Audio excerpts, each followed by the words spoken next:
I just wanted to explain the issues that I had. I did try this, I reckon, 3 months ago. And what I've done is, see the Fat Track corners here? On the end, they have this little wing that comes out, which actually joins onto your Fat Track. And this little wing obviously joins to this. And that is it here. That's the wing. I call it the wing. It's the outside of the corner. And I did try it before, ran some cars down, and it kind of worked. So I thought I wanted to eliminate having these 180 turns. And anyway, I sort of put a track together over the past 24 hours based on this corner.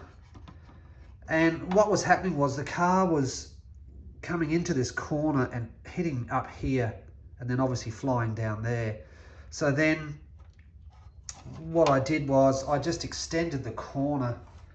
As you can see here, I had some spare track, and so I sort of cut one track, one length in half, like a length being this. I cut that in half and inserted that into there, and that sort of worked. So then I thought, okay, well, because I'm running out of space in this studio, then I thought I'd cut that half in half again and insert this into the corner. But what actually happens is, as I say, the car comes down. Sometimes it sort of goes low and it gets stuck about here and there's just not enough momentum. Or other times it's coming right up here, hits the corner and hits down here. So after many attempts, I had to bail on that idea and then just go back to the corners, which obviously work, you know, because they've been designed by, you know, engineers who know what they're doing. I don't know what I'm doing. I'm just a guy making a racetrack for cars that roll downhill. So we're back to this. There's nothing you can do with Fat Track. It is how it is. The design is how the design is. It's an awesome track. I think it's one of the best tracks for racing, in my opinion. I love it, you know. And I'm so grateful to have Fat Track. And a big shout out to DJ Triple J also. He sent through a stack of straights, which are over here. I thank you so much, mate, for sending these through.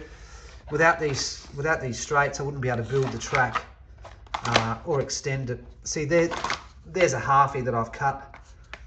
Not off yours, Triple J. But what I'm thinking now is, I've shortened this corner. I don't know if you remember the old track where it started there and then it hit this corner, then we had a really long run. So I've actually shortened this length here by about 1.5 of these. Why? I don't know yet. Because it's going to be a monstrous track. It really is. It's going to be a long track. So what I want to do is have the start right up here. Right? And I kind of don't want it to be as frantic racing all the way down. Well, that's my initial thought. So I think by having a longer, sort of slowish, more gradual slope down to this first turn might just give us something a bit different for racing. But yet it's all going to be timed. So anyway, it hits this first corner and there's enough momentum, you hope, that the cars will come down here, then into turn 2, and then obviously down through here. I just need to obviously mount this up. I just need to mount this up by about 300 mil. The whole fall of the track will probably be 1.2 meters high there, and then eventually obviously down to 0.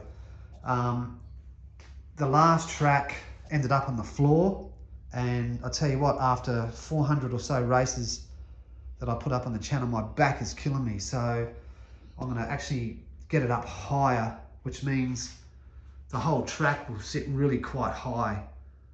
That's why I'm thinking if I have a longer gradual start and a sort of roll off to that first corner, I won't have to have it so high, like almost up towards the ceiling.